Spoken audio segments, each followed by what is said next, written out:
Hello there, ATS 571 students. This is the much promised lecture about the thermal wind. It's actually lecture 20 this semester, and it is the 7th lecture of our chapter 3. And we're only going to make it through a couple pages of your textbook, but that's okay because this is very important material and we need to spend some time on it. Now, your textbook tries very hard to come out with guns blazing right there at the very beginning of this section 3.4. And it says, if I'll just go ahead and quote your book, the geostrophic wind must have vertical shear in the presence of a horizontal temperature gradient. Okay, I think that's interesting that they say that right off the bat instead of then they go back and show us why it would have to be. And then he says, as can be shown easily from simple physical considerations based on hydrostatic equilibrium. Well, I think I would object maybe to this word easily, but that's what we're going to be showing here. We're going to be learning about how the geostrophic wind must have vertical wind shear in the presence of horizontal temperature gradients. Another way to think about it is the other way around.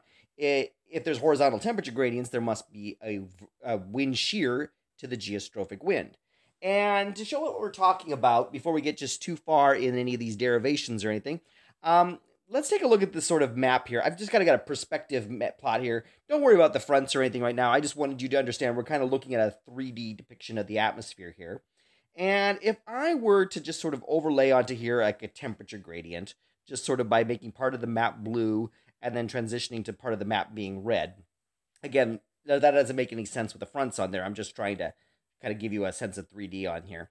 If I had that, then I could pick like 3 locations on this plot here and give you like little balloon launches or whatever at 3 locations here that I marked sort of with green circles. And I have those arrows just showing like what the winds would be like at each of those locations here.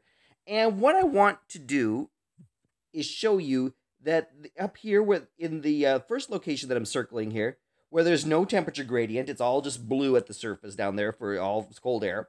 Notice how the winds with respect to height are not really changing. They're all about the same direction and so on. And in the same way over here in this sort of warm air mass that I have drawn it so that the winds are not changing with respect to height either. As we launched this balloon at different heights, it was finding the same wind. On the other hand, right there on the temperature gradient, we are seeing that the winds are changing with respect to height. In practice, they are increasing with respect to height here, but there are going to turn out to be other possibilities as well. So this is what we're talking about here. If those black arrows on there were supposed to be geostrophic winds, and we can argue whether that's a good idea or a bad idea, but if we say those are geostrophic winds, then see how those geostrophic winds are changing with respect to height?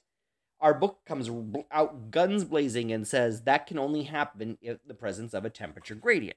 So we're going to have to figure out exactly why that would be and so on. Now, that isn't the only way that the geostrophic wind could be changing with respect to height. Like in the previous slide, all that was happening was that the winds were becoming faster with respect to height. But in practice, this is a perfectly valid solution as well, where like maybe the winds are changing direction with respect to height. And in fact, that'll be a perfectly normal thing too. Again, keeping in mind that this, strictly speaking, is VG, the geostrophic wind, not necessarily the real wind. But of course, once you get away from the boundary layer in the atmosphere, the geostrophic wind becomes a very good approximation to what the wind is doing. I mean, it would even be better if we could do this with gradient wind, but this will be a reasonably good approximation to what the winds are really doing.